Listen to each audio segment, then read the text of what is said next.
भारत का भूगोल और जलवायु इस देश को प्राकृतिक आपदाओं के अनुकूल बनाते हैं। यहाँ बाढ़, सूखा, चक्रवात, भूकंप और भूस्खलन अक्सर आते हैं। इन आपदाओं में हजारों लोगों की जान जाती है और करोड़ों की संपत्ति का नुकसान होता है। ऐसे में ये जरूरी हो जाता है कि हम आपदा के जोखिम को कम और प्रबंधित करें। स्वदेशी विज्ञान और प्रौद्योगिकी ऐसे जोखिम को कम करने में एक बड़ी भूमिका निभा सकते हैं। ऐसी आपदाओं से निपटने में हमारे आंतरिक संसाधन काफी काम आते हैं और इनसे हम आत्मनिर्भर बनते हैं।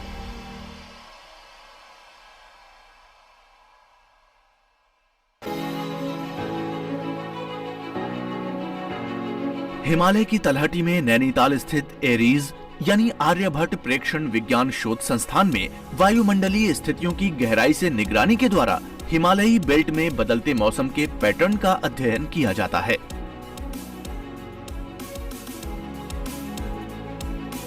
There was a huge cloud burst few years back in Himalayas. So we need to have a कुछ साल पहले हिमालय में बादल फटने की बड़ी घटना हुई थी, इसलिए हमें इस बात की बेहतर समझ होनी चाहिए कि इतने बड़े बादल अचानक क्यों बनते हैं और अगर वे फटते हैं तो उनसे किस तरह की आपदा आ सकती है। इसलिए बादलों के निर्माण की बुनियादी समझ होना आज बेहद जरूरी हो गया है। So that way our regular observations during the rains, during the clouds, during the thunderstorms gives us very valuable input.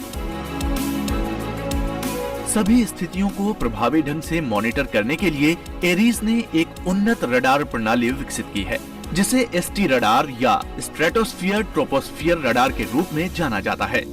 बुनियादी वायुमंडलीय अनुसंधान, मौसम पूर्वानुमान और आपदा प्रबंधन के लिए उपयोग किए जाने वाले विभिन्न वायुमंडलीय मानकों को मापने के लिए रडार उन्नत उपकरण साबित हुए हैं। इस तरह की प्रणाली को समझने से आइए पहले हम ये समझ लें कि रडार क्या है। Radar radio detection and ranging का संक्षिप्त रूप है। अगर सरल शब्दों में कहा जाए तो इसमें एक विशेष दिशा में एंटीना द्वारा लक्षित एक संचारित रेडियो सिग्नल होता है और एक रिसीवर होता है, जो सिग्नल के मार्ग में आने वाली किसी भी वस्तु की गूंज को पकड़ने का काम करता है। प्राप्त संकेतों की तीव्रता पर हवा और बारिश जैसे मौसम का प्रतिकूल प्रभाव पड़ता है। आइए एरिस में रडार के बारे में थोड़ा और विस्तार से समझते हैं।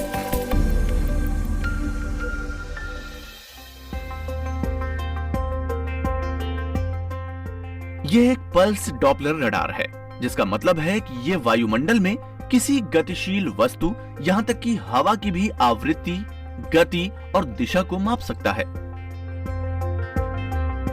एरीज की छत पर स्थापित एसटी रडार में समबाहु त्रिकोणीय ग्रिड में व्यवस्थित 588 एंटेना लगे हैं और इस प्रकार लगे हैं कि इन्हें कहीं से भी देखने पर ये एक समान दिखते हैं। एंटेना को एक सीधी रेखा में व्यवस्थित किया जाता है। यह सुनिश्चित होता है कि रेडियो फ्रीक्वेंसी एनर्जी या आरएफ एनर्जी ठीक से विकिरणित होती है। प्रत्येक एंटेना में निर्देशक, मुड़ा हुआ डिफोल्ट और एक परावर्तक होता है, जो संयुक्त रूप से सुनिश्चित करता है कि किरण वांछित दिशा में ही निर्देशित हो। इन 588 ट्रांसमिट रिसीव मॉडल्स को टीआरएम्स कहते हैं। इन्हें छत से लटका दिया गया है। ये विशिष्ट रूप से इस तरह से डिजाइन किया गया है कि पूरे रडार सिस्टम को एक ही इमारत में समायोजित किया जा सके। इससे दुर्गम पहाड़ी इलाकों में स्थान और लागत की बचत होती है। फर्श की जगह का उपयोग पूरे रडार सिस्टम के रखरखाव के लिए किया जाता है। ऐसा डिजाइन भारत में और शायद दुनिया में भी पहली बार सफलतापूर्वक स्थापित किया गया है। नैनीताल एक ऐसा पर्वतीय इलाका है जहां 30 बाय 30 का एक बड़ा स्थान ढूंढ पाना काफी मुश्किल काम है। इसलिए इस स्वदेशी रडार को इमारत के ऊपर स्थापित करने का सुझाव दिया गया। दुनिया भर में रडार अक्सर जमीन पर ही लगाए जाते हैं। जगह की कमी के चलते हमने पहली बार रडार को इमारत के ऊपर रखा है। जैसे कि हम छत पर एक एंटीना लगाते हैं, उसी तरह बीच की मंजिल पर हमने टीआर मॉड्यूल को लटका कर लगाया है। भूतल में हमारे पास रडार कंट्रोलर है। यह पूरी विशिष्टता भारतीय प्रणाली के तहत स्वतंत्र रूप से विकसित की गई है।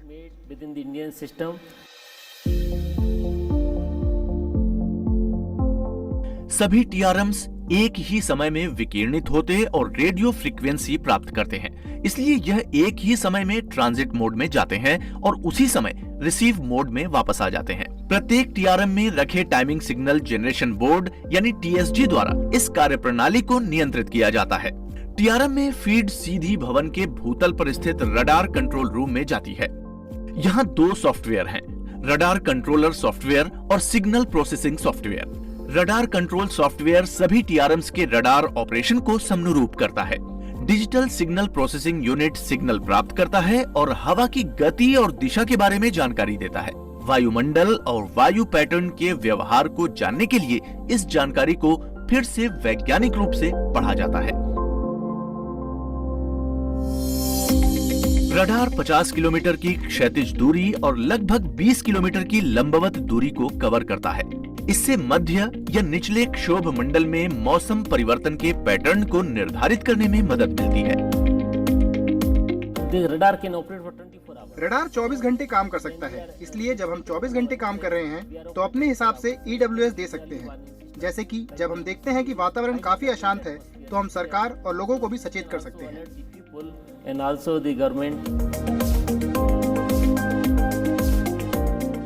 एसटी रडार किसी भी मौसम की स्थिति में 24 घंटे 365 दिन नियमित रूप से हवा की जानकारी देता है। एरीज अपने डेटा को आईएमडी और इसरो जैसे अन्य नोडल संगठनों को भेजता है ताकि वे इस क्षेत्र के लिए मौसम और आपदा पूर्वानुमानों को प्रबंधित कर सकें। इस परियोजना की खास बात यह है कि यह पूरी तरह से स्वदेशी है, जिसे इसरो के सहयोग से लागू किया गया है और रडार की आपूर्ति, स्थापना और विकास मूल रूप से ECIL द्वारा किया गया है। इस रडार का संचालन और रखरखाव भी पूरी तरह से एरीज की तकनीकी टीम द्वारा किया जा रहा है, यानी इसमें हमने 100% आत्मनिर्भरता हासिल की है। 100% आत्मनिर्भर। इसकी अनूठी भौगोलिक स्थिति और यहाँ उपयोग होने वाले अत्याधुनिक उपकरणों से यह सुनिश्चित किया जाता है कि इस क्षेत्र में आने वाले तूफानों से होने वाली आपदाओं को कम करने के लिए हमें समय पर सूचना मिल जाए।